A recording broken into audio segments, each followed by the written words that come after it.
Let's get into purpose. Purpose is the why. Why am I here? What can I do? Where am I from? Have you guys ever asked yourself that question? If you ask yourself that question and get no answer, you probably get frustrated. Why are you here? What did we discuss in the beginning? He created you for what? Though God gave you a gift to be used in a specific area that no one can use like you. It's somebody that you're going to reach that nobody else is going to be able to reach. Nobody has your heart. No one been through what you've been through, so nobody can deliver the gift like you have it. Your purpose is directly connected to your gift. And your gift is something that you love to do. You know what it is. You may have ignored it because you thought, maybe I can't make money this way. Listen, money is nothing. You can always create a way to make money using your gift. It's all about the creativity. That's the fun part. What is your gift? What do you love to do? What do you do very well? And people say, I like when you do that. What is it? Ask yourself that. Because your purpose is directly connected to your gift. And a gift is given to you to be given to the world. So it's not for you. Now, if you're going to give something to somebody, you got to understand somebody first, right? For example, if I was to buy you a Christmas present, I can't just buy you something I don't know you. The best thing I can do is give you money, right? So you can buy your own thing. But God is specific because he knows your heart. If you know somebody, you could give something to somebody because you know who they are. You know how to impact them. So if we're going to give our gift to somebody, we got to understand how we impact people. And it's very easy. Let's talk about the makeup of man. You know what we are? Spirit, soul, body. That's it. The spirit, it's always a spirit area in us, whether it's a demonic spirit or the Holy Spirit. It's always the spirit area in there. God created a spirit area inside of us. I presume all of you guys have the Holy Spirit in you. If not, we're going to have you come up, the altar call. Because you cannot fulfill your purpose without the Holy Spirit. You can have talents, you can have gifts, but you can have no purpose without God. So you got the spirit area. Second, you have the soul. Right now, I'm talking to your soul. You are the soul. Don't look at your body. This is an action suit. Never get too caught up in this. Make it presentable according to the culture. You know what I'm saying? Make it, so people can look at you and accept your gift, but don't get too caught up in this. This is the action suit. This is just like a rain jacket. Without this flesh, you're illegal on earth. So don't get caught up in it. Your soul is the most important part. You know what your soul is composed of? Write this down. All of you, write this down. This is your soul. Your conscious, your memory, your imagination, your reasoning, and your affections. That is you. You guys got that? Do I need to repeat it or you got it? You got it? Repeat it. They said they need it over here. Little man said he need it. I got you. It's your imagination. I'm going to say it in a different order, so forgive me. Imagination, your reasoning, your affections, your conscience, and your memory. That's your soul. I'm talking to you right now. That's your soul. And do you know how I'm getting to your soul right now?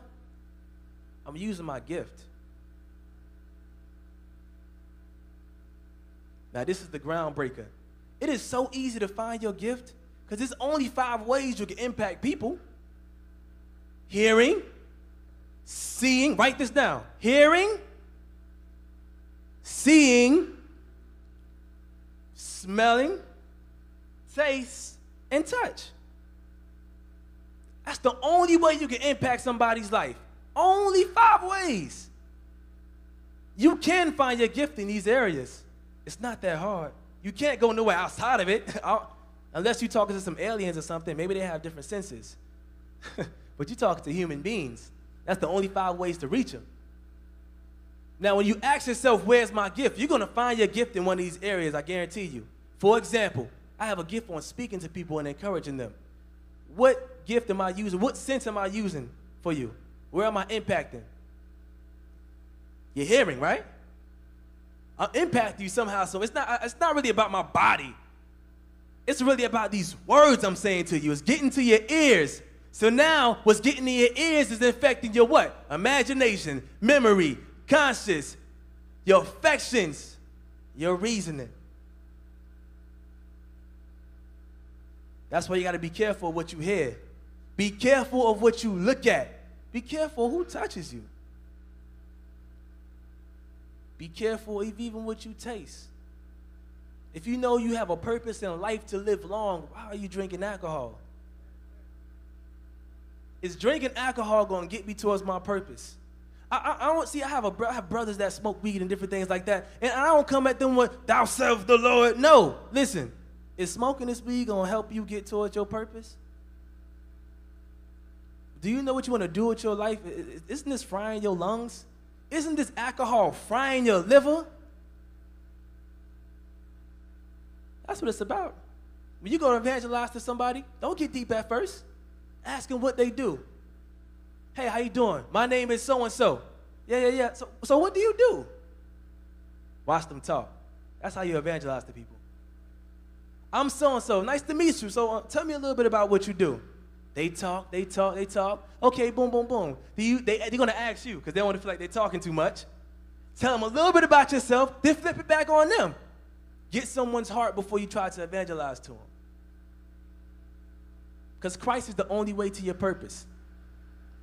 Christ came to save your purpose. He loved us so much. He said, Father, you've given him so many gifts. I got to die for them to be revealed to the world.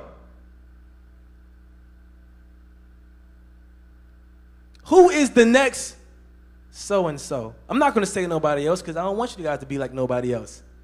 When I say that, who is the next? You put your name right there. Because you are the next you. When you leave out of here tonight, I want you to be the next you. Don't be the next Lil Wayne or be the next Mariah Carey or be the next blase blah. Be the next you. Because nobody can be you. I want you guys to understand this to the fullest. When you go back into the schools on Monday, have an attitude to say, I'm going to use this education to add skill to my gift. I already know what I'm here for. You ain't got to tell me who I am. So teach me, teacher. Don't get beside yourself. Teach me, teacher. Let me get these skills. Because I got to articulate my gift effectively to the world. Are y'all understanding me in here? Are you starting to think about your purpose right now? Are you starting to think about the gifts you have inside you right now? This is so important because if you don't start using it now, you will always be employed by somebody else's vision.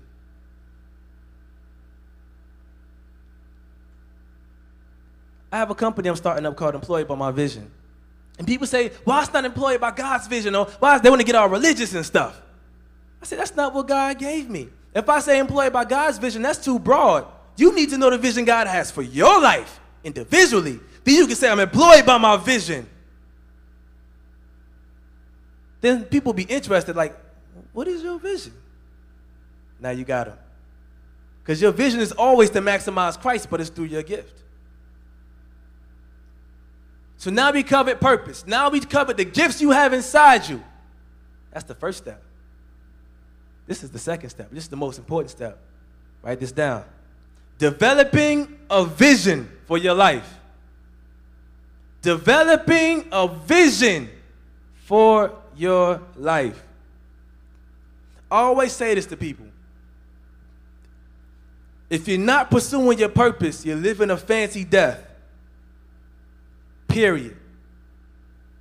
If you're not pursuing the gifts you have inside you to get to the world, you're living a fancy death. Got all these clothes on, got all this car, got all this jewelry, but you're dying.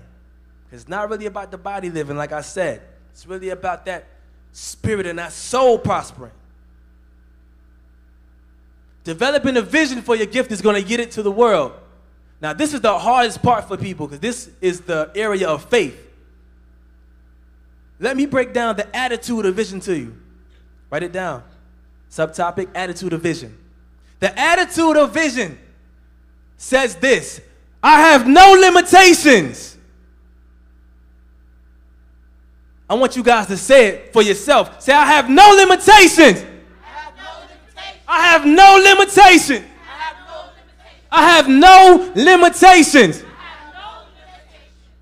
I want you guys to say it for yourself and say it a couple of times so it can get into your conscience.